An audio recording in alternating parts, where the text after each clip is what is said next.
સુરત શહેરમાં લિંબાયતમાં 23 વર્ષીય પ્રેમીએ પ્રેમિકાના ઘરે આપઘાત કર્યો. નીલગિરી પાસે રહેતી પરિણીતા પ્રેમિકાના અપરિણીત પ્રેમી રોહિત જાલાન સાથે ગયો હતો. પ્રેમિકાના પરિવાર જોઈ જતા યુવક સાથે બોલાચાલી થઈ હતી. પ્રેમીએ પ્રેમિકાના ઘરે જ ઝેરી દવા પી અને આપઘાત કરી લીધો હતો. પ્રેમીને સારવાર અર્થે હોસ્પિટલ ખસેડવામાં આવ્યો, જ્યાં તેની ટૂંકી સારવાર બાદ મોત નીપજ્યું છે અને પરિવાર દ્વારા અનેક આક્ષેપો લગાવાયા છે. ત્યારે લિંબાયત પોલીસે હાલ યુવકના મૃતદેહને પીએમ અર્થે મોકલી અને કાર્યવાહી હાથ ધરી છે.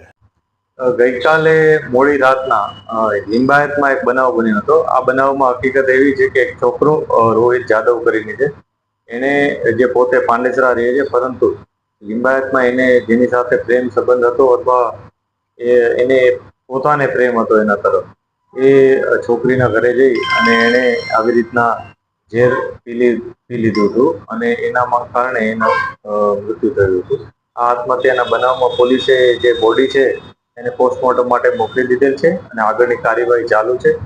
પરિવારજનોની કેટલીક રજૂઆતો હતી કે જેમાં એમને કીધું હતું કે આમાં એમને કંઈક વસ્તુઓની શંકાઓ છે, તો પોલીસે આ બાબતને ધ્યાને લઈ અને એમને જે પણ ક્વેરી છે એને જે મેડિકલ એવિડન્સ મળશે એ મુજબ આગળ હેન્ડલ કરવાનું નક્કી કર્યું છે. જે પણ મેડિકલ એવિડન્સ મળશે એ મુજબ જ આગળની કાર્યવાહી કરવામાં આવશે.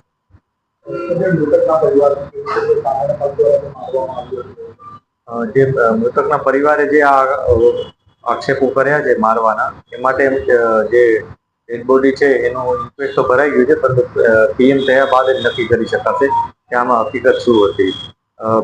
જે પ્રકારની ઇન્જરી આવશે એ પ્રકારે અને જે કારણથી મૃત્યુ થયું છે એ કારણ પણ એમાં સામે આવશે અને એના આધારે અમે આગળની કાર્યવાહી કરી શકીએ.